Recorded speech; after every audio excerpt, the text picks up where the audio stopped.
the critically acclaimed creator of The Wire and Treme, which starts its third season on HBO September 23rd. David Simon. David, how you doing? Great to see you back here. Thank you, I'm back. And you have walked right into a discussion we were having that is perfect for you because you are the guy who... How long did you work in newspapers? For a long time. Oh, God. You are a media expert. So what do you think about this false equivalency debate that we were having?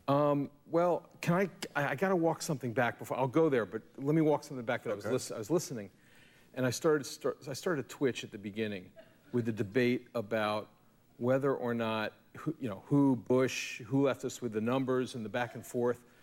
And I've gotten to the point where I've come to realize that the question, are you better off now than you were 4 years ago, is the most destructive question. It's the worst thing in American politics right now. Yeah. And I'd say that if the roles were reversed, I'd say that I don't want to blame, parsing these trends that are actually 30 and 40 and 50 years in the making. Right.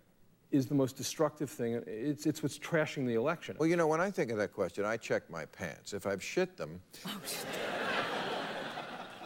I know, that's what I was doing 4 years ago, and I'm not doing it now. There I am, better than I was 4 years. But you're saying long range, right? Yeah, deindustrialization's been going on for 50 years. The decline of organized labor has been going on for 40 years. Globalization, 20, 25 years. And you're going to sit there and argue over this month's employment report? You know, the fact that we can't have an adult electoral process is rooted in this kind of frenzy over who can we blame and how fast. And these much larger trends. And also, I must say, the gotcha game, you know, I mean, they had a battle at the conventions of the mentions. The Democrats forgot to mention God in their platform, and the Republicans forgot to mention Afghanistan in their speeches. And Jerusalem. These mentioning forgotten people.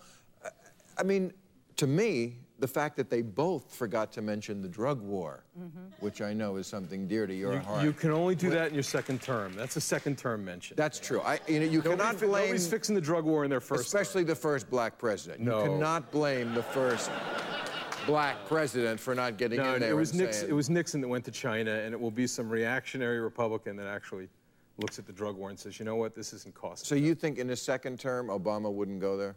He might. Actually, he might.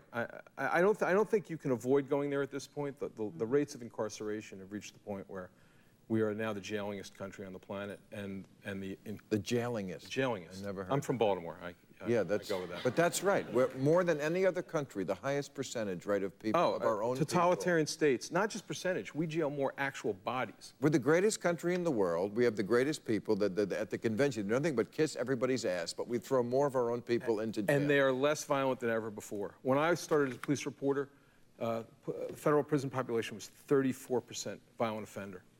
And don't you have 7%? Don't you have a documentary coming out? How to make money? It's not mine. It's Eugene Jarecki. How to make money selling drugs? Oh, that's another one. That's another one. I used to make money selling drugs. I'm double pimped on the anti-drug war documentaries. I'm all over the place on that. But there's one by Eugene Jarecki, and there's another one coming out. And people are finally looking at this thing and saying, if it was draconian and it worked, that would be one thing. But you know, the purity of drugs hasn't been reduced. Drug addiction levels haven't been reduced. It accomplishes nothing, but it's destroying the budgets of state governments from California to Louisiana. I mean, it's a wreckage. It's carnage. What do you make of the conventional wisdom that Obama, and you guys can answer this too, is a great orator, the words flowing and beautiful, a silver-tongued man,